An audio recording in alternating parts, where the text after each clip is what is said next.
I'm going to be responsible with my money, but when it's time for me to buy a high-ticket item, I'm going to borrow against something that's making money while it's still making money, so I can make money 2 to 3 times. So that wealth creation fund is actually a type of life insurance.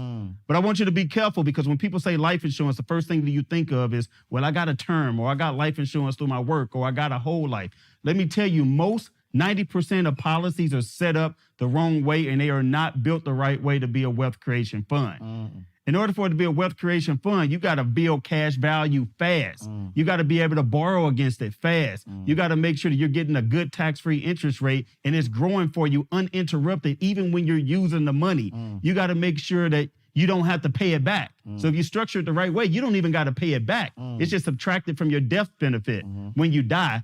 And the death benefit is always more than the cash value, and it's always tax-free. So when you understand this, I'm going to give you one play, and then we're going to kind of take you back. When you understand this, you can take educated risk. Give you an example. If I have $100,000 in a cash value policy, and I borrow $50,000. Let's say it was making 5%. So if I got $100,000 to make it 5%, the next year is 105. Well, if I borrow $50,000, next year is still 105 because I didn't touch that money. I just used it as collateral. I borrowed against it. So that 100 is $105,000 now, right? Now, get this.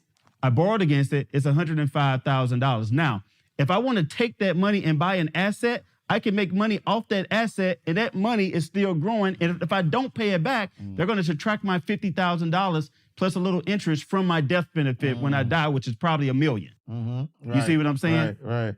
So to give you one play really quick, Ash. So what I did was, remember GameStop? Yeah. GameStop was just going through the roof. Now, I guess I should have told y'all this. I actually own a financial firm. I've been owning a financial firm for 15 years. So I can kind of see where the industry is going. I know that the big guys are not going to continue to lose. So when GameStop, the ordinary person was making so much money and winning, I said they got to do something about it. So it went up by 100 points, right? Then it went, and then I said it's going to go down by 100 points the next day. I positioned myself correctly where I was able to borrow from my policy and put $100,000 on an option put that it would go down by 100 points. The next day when it went down by 100 points, I instantly made $300,000 plus got my $100,000 back. And I was able to pay back the insurance company the $100,000 while my money was still growing. Now, why would I take that risk? Because it's a big risk. Because if I lost that, I lose $100,000. Here's why I'm able to take that risk. If I lose that and I don't have the $100,000, I'm not in a big deficit because it's simply just borrowed against the policy. And if I lose $100,000, the $100,000 is still growing as if I never touched it. And $100,000 plus interest is going to be subtracted from my death benefit when I die. So I use that money to be a win-win situation. Whether I win or lose, I still win. Oh, I love that. And so just to unpack that, right? Because somebody's listening right now who loves the concept. Take me back a little bit, right? What is the difference between a term life insurance policy and a cash value life insurance policy? Well, first off, beware of people who tell you that there's only one right way, right? So if somebody tells you that you should never do term, you should do permanent.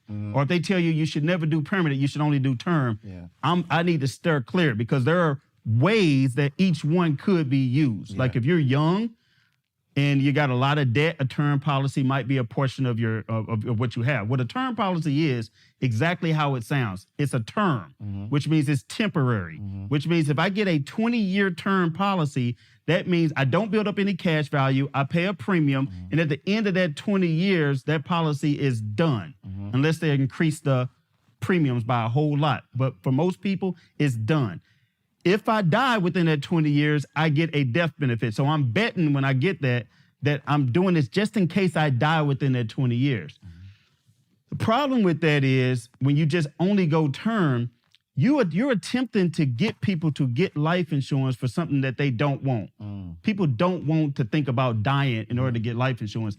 And you can't use it for your life. You can't use it for a business. You can't use it to buy real estate or buy a vehicle. It doesn't have any other benefits except a death benefit. The exciting way to get life insurance is when it's for your life.